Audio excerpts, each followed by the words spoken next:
جس وقت یہ حملہ ہو رہا تھا پاکستان کے اوپر تو ان کے جو وزیر خارجہ متقی وہ دہلی میں تھے. یہ سب بات آپ نے اس کی تصاویر بھی دیکھی ہیں ٹیلی ویژن پر، اخباروں میں.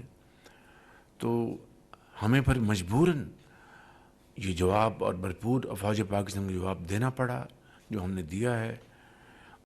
اگر وہ جو ہماری جو بالکل جائز شرائط ہیں اس کے اوپر وہ بات چیت کر کے معاملات کو طے کرنا چاہتے ہیں تو ہم اس کے لیے تیار ہیں بالکل. یہ پیغام ان کو کل دے دیا گیا.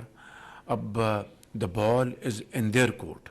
اب one, that Pakistan hosts terrorist organizations and sponsors terrorist activities.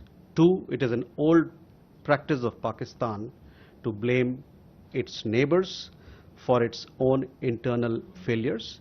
And three, Pakistan is infuriated with Afghanistan exercising sovereignty over its own territories. India remains fully committed to the sovereignty, territorial integrity, and independence of Afghanistan.